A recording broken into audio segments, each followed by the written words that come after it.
Getting on to today's webcast, our topic is building an emotionally intelligent brand with emotion AI for advertising. The marketing industry often talks about emotion, but advertisers still spend billions pushing product messages at an indifferent audience. The strongest brands and the best advertisers realize that an emotional connection is the ultimate USP, but creating that passion is hard today. Many marketing teams feel pressure to generate short-term sales when powerful ideas that evoke emotion drive longer-term brand growth. Emotion AI has put a value on emotion and provides clear guidance on how brands can tell emotionally powerful stories which engage the audience and foster connections that sustain long-term brand revenues. Learn in this webinar how advertisers are building more emotional connections with consumers from the insights that Kantar Millward Brown have gained from testing 26,000 ads in 87 countries with Emotion AI.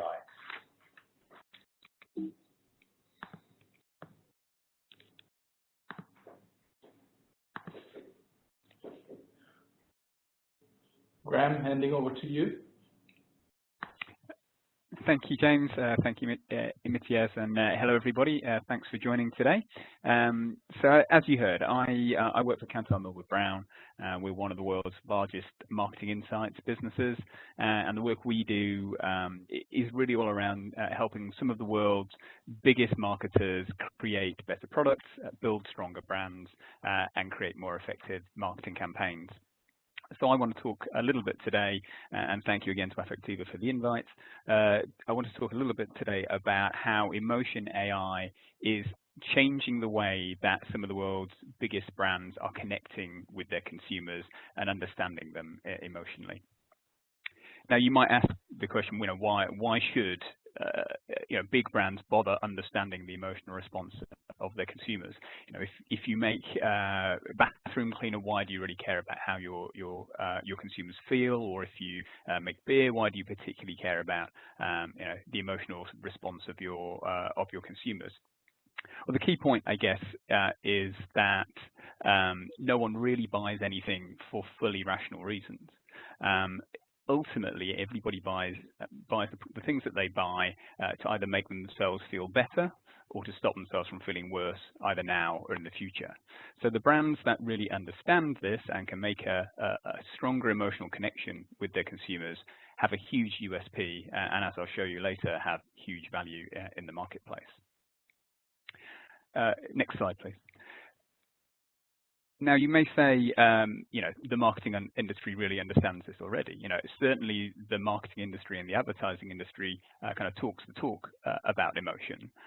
If any of you were lucky enough to go to the Cannes Advertising Festival earlier in the year, you'll have heard lots of talk about content as opposed to something as prosaic as advertising. You'd have heard advertisers talking about brand experiences rather than product features or benefits. You'd have heard talk about the importance of brands having a higher purpose, and you'd have heard a lot of discussion of storytelling and the power of brand narrative. So all the right kind of things and things that are very relevant to our topic today. However, there is, I think, a bit of a problem in that although the industry talks the talk, often it doesn't then deliver on creating emotionally resonant marketing campaigns and experiences for consumers. Next slide, please. So if we take a look at the sorts of things that advertisers actually put out there, we see actually that, again, most of the advertising that's created tends to be much more focused on product messaging and features and less on trying to make an emotional connection.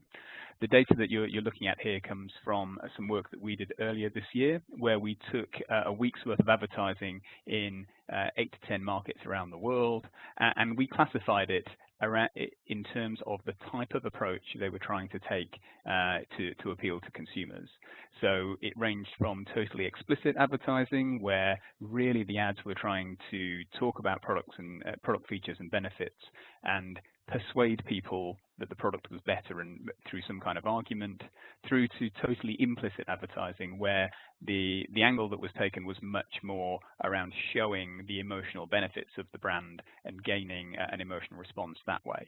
And you can see that almost 2/3 of advertising tended to be more at that explicit, persuasive end of the spectrum, and really only a small number, 15%, were really going for a fully implicit emotional appeal.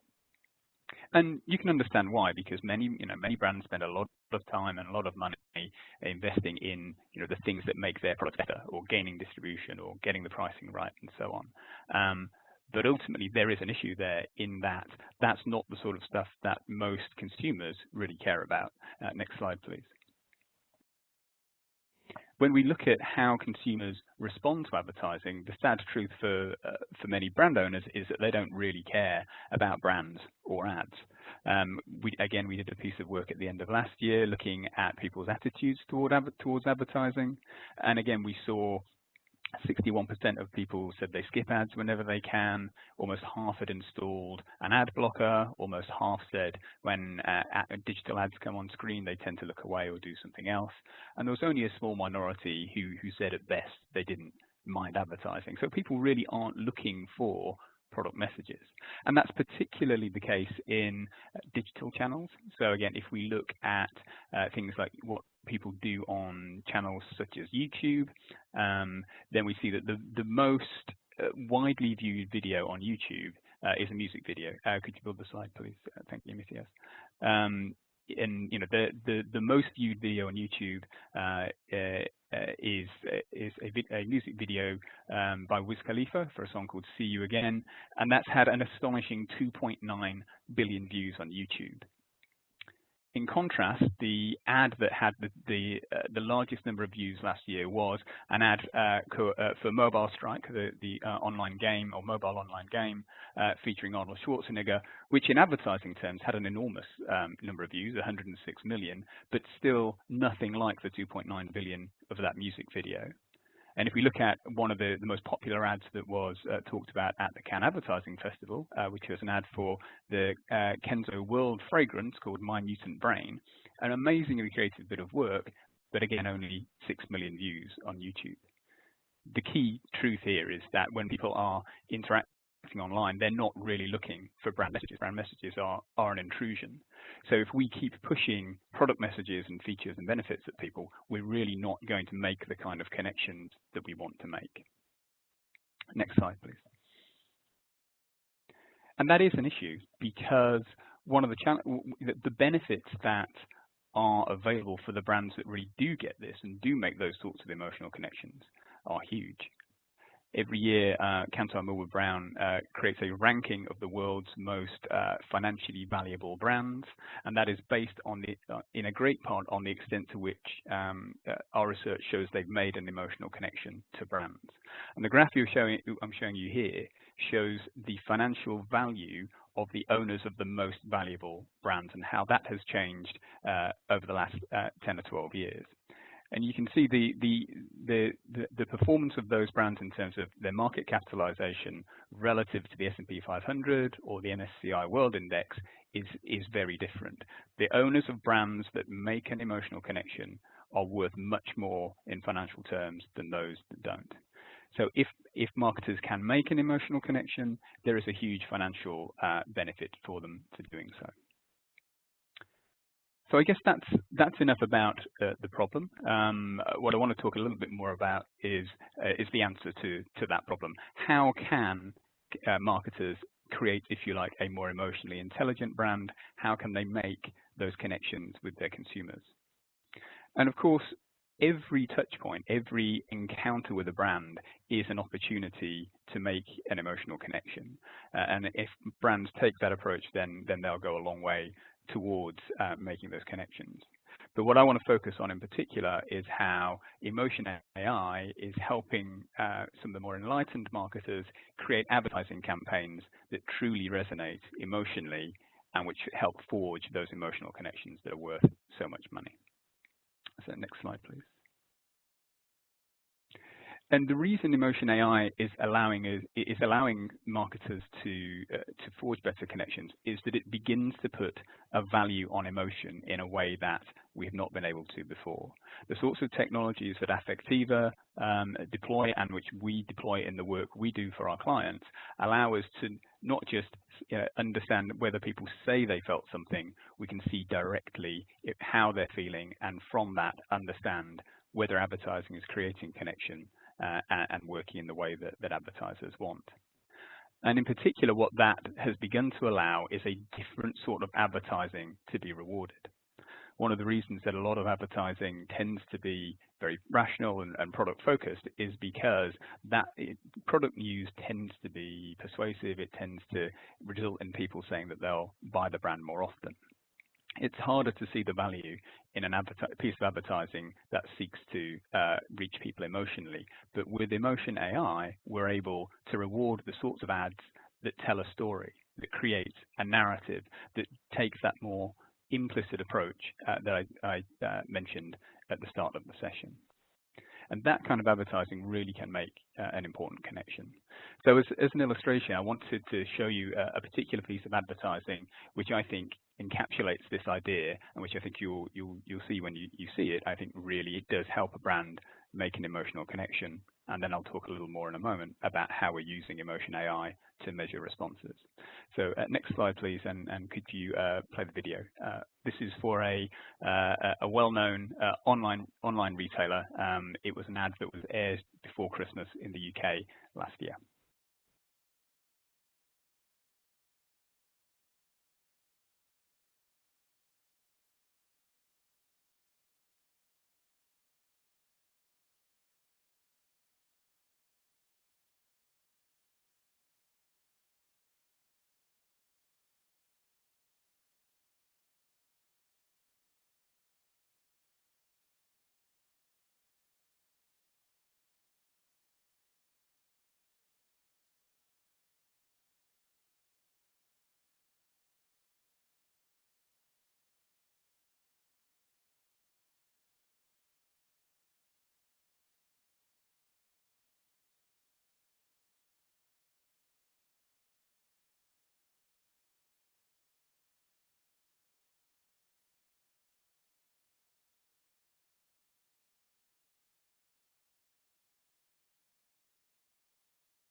Now, I'm sure you'll perhaps appreciate that that's a very different style of advertising to the sort of advertising that I've talked about before. It very clearly communicates powerfully that Amazon understands the importance of gifting. It communicates in a very relevant and emotionally powerful way, and particularly relevant in today's world. Even though there is not a single piece of voiceover or discussion of price point or how Amazon Prime works, the brand clearly has a role in that narrative and is a central player in the story that unfolds. And so it really helps communicate effectively about the values of Amazon and the role of Amazon Prime in enabling gifting, but does so in an implicit and more subtle way. And part of the challenge, I guess, I want to talk about is that kind of advertising is often very difficult to get built at the moment, or to be created at the moment, in that there is often somebody in the business that talks about, the need for, explaining the product or explaining the price point. And yet actually that often detracts from narrative. But Emotion AI allows us to understand the emotional power of that kind of film and put a value on it. So the way that we use Emotion AI to do that is as follows. Now, we have been working in advertising development research at Kantar Millward Brown for 30 years, and what we tend to do is recruit people and show them the ad and ask them questions about it using a quantitative survey instrument. But also as part of that process, we're playing people the ads. So now by integrating the Affectiva facial coding technology into our approach, when we show people the ad, we ask them if they mind being recorded. If they give their permission, we then record their faces while they watch the ad.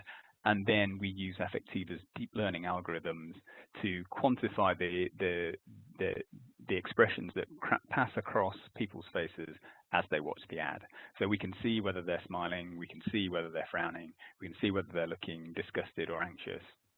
And we can then relate that back to what's on screen at a given moment, so we can understand both whether the advertising created an emotional response, but also which elements within the ad created that response. So normally when I give a presentation like this to a live audience, I can see everybody's faces and I know how they reacted to watching the ad. With Affectiva's emotion AI technology, what I'm able to do is know how you're likely to have reacted, because we've already done this kind of work and we've quantified the expressions on audiences' faces when we show people that film. So could you move to the next slide, please? So by doing that, we know, for instance, that ad is in the top 5% in terms of making people show expressions on their faces, show emotional responses on their faces. It's in the top 5% of making people smile. And when we combine that with our survey instruments, we know that the ad is in the top 15% in generating affinity for the Amazon brand. And even though the brand is barely mentioned, because of the role in the story that it plays, we know that actually most people are able to understand what it's for, and that therefore that film has the potential to really attach positive emotional responses to the Amazon brand. So by using emotion AI, we're able to really understand the emotional power of the film. If you move to the next slide. We can go further though than just saying whether people smiled or not. We can understand what are the elements of that particular piece of content that really drove that emotional response. So the data that you're looking at here is two of the metrics that we've extracted from Affectiva's data. The green line shows the overall level of expressiveness that people showed when they watched the ad, and the blue line shows specifically the overall levels of smiles. And you can see very clearly that, you know, people do not sit there like a bump on a log. There's a lot of expressiveness going on in the film, but in particular, it's generated and particularly driven by smiles, you know, at a couple of points within the film. So that moment where both the priest and the imam have difficulty standing up and their knees hurt, that generates a lot of smiles.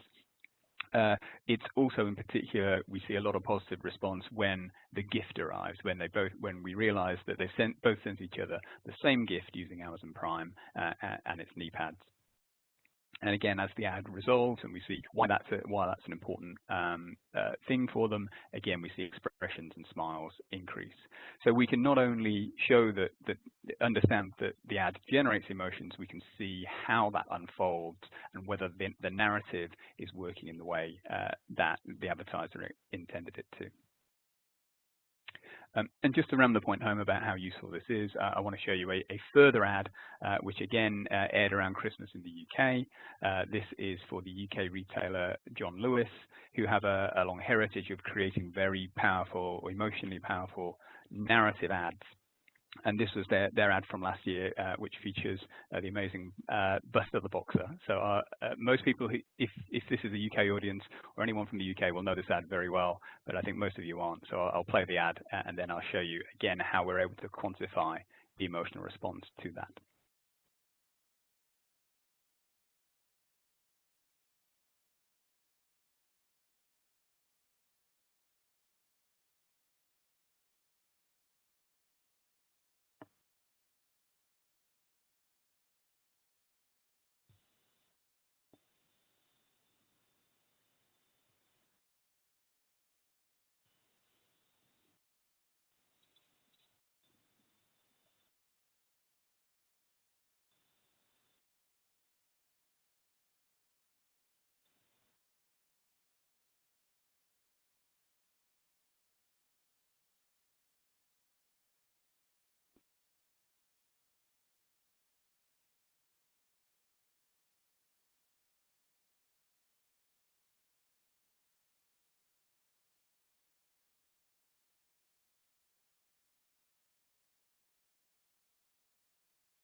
So without being able to see any of you, I already know that many of you were smiling because, again, we've used emotion AI to understand the emotional response that audiences have when they watch that spot. And here in this case, we're looking at, again, slightly different data. The blue line in this case is the extent to which people were smiling while they watched that ad, and the green line is, in this case, the extent to which people were frowning. And you can see there is an enormously positive emotional response when people watch this ad, as evidenced by their levels of smiles. Obviously, the wild animals jumping up and down on the trampoline generates a very consistent upward trend in smiles. We also see, actually, interestingly, when it looks like Buster won't be able to get to play and is just watching the other animals, we see a slight increase in frowns. But the really emotional high point of the spot is, of course, the point at which he finally gets to play on the trampoline, and we see levels of smiles that are essentially off the scale relative to what we normally see. So not only can we demonstrate that using this sort of technology, the extent to which people are smiling or not, we can really see the creative drivers of the emotional responses that the ad is generating. So again, in this case, it's that final moment of release for Buster, but there's also some really powerful moments earlier in the ad, and that of course allows us to work with our clients to help edit ads more effectively, create the kind of cut down, for instance, of ads that might retain the emotional power of the story, or we can help understand which elements should be used in other parts of the campaign and other channels, because we understand which creative pieces are driving that emotional response. So there's a huge amount of value for advertisers and clients in understanding emotional responses using this sort of technology. Next slide, please. But we can not only put if you like, a number on emotion and help diagnose where that is coming from. We can also link that back to solid business outcomes. So this is the slide that I like to show to CFOs.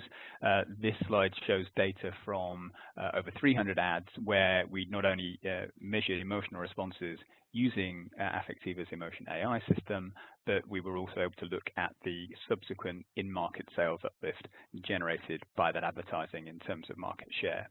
And in this case, we've taken those 300 ads, split them into 3 groups based on whether people showed emotional expressions or not. And we see a very clear relationship between the extent to which advertising generates emotional responses and the in-market sales effectiveness. So those ads that had were in the top 25% in terms of expressiveness also clearly had the strongest average in-market sales effect.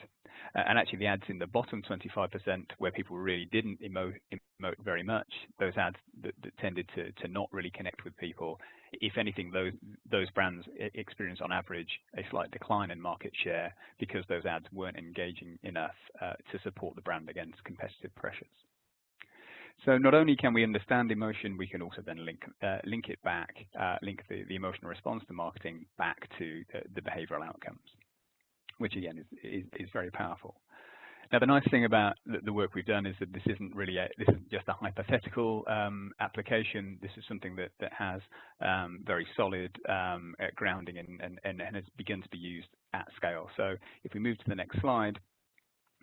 This slide details the extent of the work that we've done, and I can safely say that emotion AI is materially affecting the way that advertising is being researched and built around the world, because we've now researched over 25,000 ads worldwide using this kind of technology. We have, as you heard earlier, collected 5 to 6 million face videos now. That generates an enormous kind of 5 billion emotion data points. And we've done this not just in Western markets, we've done this all over the world. So we've used this kind of technology in markets as diverse as Myanmar, as Madagascar, as Uganda, and Iran. So this is a technology that is very scalable. It means we can, using a universal metric, which is facial expression, we can understand the emotional response to marketing campaigns in any culture, anywhere in the world. And for that reason, we've had over 800 different clients, many of the world's biggest advertisers use this technology to help build and develop better advertising that makes a more emotional connection. So this isn't, as I say, an idea. This is something that's having a material impact. So I guess that's probably enough from me. I'll just sum up by, if we move to the final slide, I'll just sum up by saying, essentially, I'm slightly embarrassed in some ways that we have to remind the marketing industry that of the power of emotion. But certainly, what this kind of technology is allowing us to do is to help clients quantify emotion, measure it, and if they can measure it, they can then manage it, and that then allows us to remind them. That allows them to see the power of storytelling. Could you move to the last slide, please? And it allows us to illustrate some key truths, that people remember impressions, they don't remember messages, that they respond more effectively to emotional appeals, not to facts, and that they engage with narrative and stories rather than arguments. And so by deploying this kind of technology, I think we're able to help advertisers and marketers engage better with consumers through their marketing campaigns and make that kind of stronger connection. And I think that is having a material impact on the industry and helping a different sort of advertising get made, which is both emotionally more effective and I think also more enjoyable for consumers to watch. So I've probably talked for long enough. I'll stop there, and I think we'll move on to questions that people may have. So thank you for your attention. Okay, Graham, thank you very much for that. That was really fantastic. So we have a bunch of questions come through, and I'm going to go through each one. So the first question that we have is, have all those tests been done online? Were any F2F, I'm not sure what that means, face-to-face, of course, in markets where online quant studies are less feasible? What watch-outs are needed for offline studies? Sure. So yes, those studies that we've done have been all over the world, and they are a combination of online and offline. So yes, in certain markets where it is harder to reach target audiences using purely online methods, we do recruit people into central locations, as is often the case in this kind of research. And again, we go through the same process of showing people the content on a computer, asking for their permission to film them, and then recording them and analyzing their faces as we would do elsewhere. So it is a flexible system that can be scaled anywhere. There are certainly some challenges and watch-outs. That's true, in that if somebody is being observed while they're taking the interview, then they tend to be somewhat less expressive. So we've gone through a lot of training for our interviewers to ensure that they're not obviously observing the participant during that part of the interview, so that we don't inhibit their facial expressions and their emotional responses. Okay, great. Next question, how does emotional storytelling apply in the digital world? That's a great question. Arguably, in a digital environment, storytelling is even more compelling, even more important and compelling, because again, that is in a sense the ultimate control environment, in that people are very, very prone to skip. We know that very few ads get watched through to the end. So storytelling, as a means of engaging with people and hooking people in, is a hugely powerful way of overcoming those sorts of hurdles.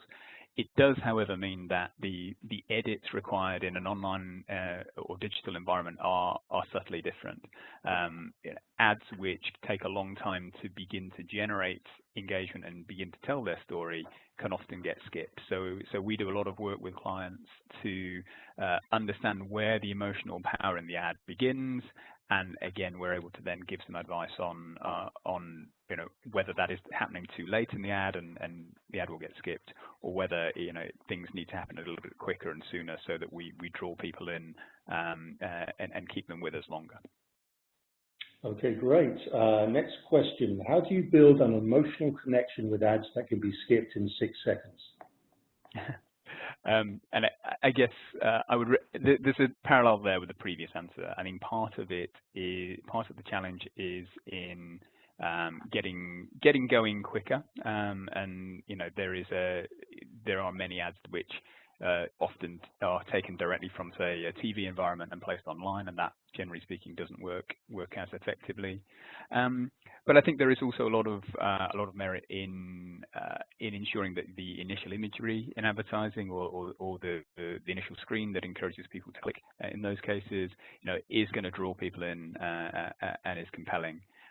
Something that is just a picture of a product or a word is not going to cut it in a digital environment. What we can do as part of this is show people ads and see which are the key moments which generate emotions, and those moments can then be used as if you like a way of hooking people in the digital environment. Okay, great. Next question. Based on your experience, aside from the examples you cited, are there any other recent industry or company ads you see as being particularly successful? And conversely, what are the worst ads you have seen from an emotionally engaging perspective? That's often a difficult question to answer, because obviously many of our clients are commissioning us directly and wouldn't necessarily think kindly of me if I cited them as terrible examples. Also, obviously we're all occupied in our we're all exposed to advertising in our own market, so perhaps some of the ads I see may not be ones that others see. But I guess I'll answer a part of that question by saying often when I see things like charity advertising, which is very negative and takes a very fearful approach, those sorts of ads, for instance, are clearly emotionally enormously powerful, but often what they do is not resolve appropriately. They don't offer the kind of positive message at the end, which is really required for a positive response to the charity or to the brand. So I think we often see some quite challenging ads in that regard, but which I'm not convinced are deploying emotion effectively. And I think there's also a lesson in that actually for many regular brands, in that many brands try to use, when they try to use emotion, often focus on the problem and not the resolution. And the risk that brings is that the emotion that you attach to your brand is a negative one as opposed to a positive one. So one of the conversations we often have with clients around narrative is to not be fearful of negative emotion, but to ensure that the brand plays a positive role in resolving that negative situation or that negative emotion. So not a direct answer to the question, but hopefully one that speaks to the sorts of things that work well and don't work so well. Okay, and we've got time for just a couple more questions. Next one, how does emotional measurement take into account cultural norms and differences? That's a great question. So there are absolutely differences in the extent to which people show their emotion in their faces. The good news about facial emotion, of course, is that the expressions themselves are universal. That's been a very well-established finding for many years in the literature. But of course, some cultures try to mask emotions more than others. And that's where the huge amount of data that we with Affectiva have collected becomes very powerful, because we know, for instance, that facial expression in Japan is going to be lower than facial expression in, say, Brazil. And so by being able to calibrate against tests done or research done in those markets, we're able to account for that and know that actually a higher score should be expected in Brazil, and a lower score in Japan isn't necessarily a bad thing. So, the amount of data available allows us to create good normative comparisons. The one thing I will say, though, is that what it becomes very clear when we look across cultures is that while the same signals for emotion exist, albeit to varying degrees, what creates emotional responses in one market compared to another can often be very different. So what's funny in one market is not funny in another. What's seen as appropriate in one market may be seen as deeply politically correct in another. And so that is why we often find many clients do need to research their content in multiple markets, because a positive emotional response in one market isn't a guarantee of a positive emotional response in another. Okay, thanks. And last question, do you have any comments on how advertising has evolved from an emotional perspective from generation to generation? Any data on how different demographics engage with emotionally engaging ads? So again, a really interesting question. I mean, I think culturally, the advertising industry is often quite different around the world. So I would say that, from my experience, North American advertising has often been a bit more product focused than, say, European advertising, which has often had a bit more of a tradition of narrative storytelling. But I do feel like the industry is evolving a bit at the moment around the world, in that as people understand, the importance of concepts like, kind of system one thinking or emotional thinking as opposed to rational and system two thinking, I've certainly seen, I think, many more advertisers begin to try to take that more narrative approach and take that more emotional approach. So I think we will see more ads that try to show rather than tell. And that will bring with it its own set of challenges around how do you ensure that the brand has a role in that story. But I think that is a positive step, because it does mean that marketers and brands are trying to connect more emotionally and trying to engage with people in a way that is much more in tune with the mindset that they're in when they're in, say, digital channels, where you really have to resonate quickly to generate the kind of engagement and attention that we need. Great, thank you, Graham, for taking those questions. And we're going to go ahead and wrap up the webcast here. The recording for this webcast will actually be sent to everybody afterwards as well, so as well as the slide deck. And also, you can follow us on social media and sign up to our newsletter. And also, you can check out our events page for future webinars. The next webinar we have, it's going to be available on Eventbrite, and it is the Emotion AI, the Power of Emotional Marketing, with our speaker, Tom Shapiro, CEO of StrataBeat. So stay tuned for that. And once again, Graham, thank you so much. That was a wonderful presentation, and we look forward to seeing everyone again on the next webinar. Have a great day, everyone. Thank you.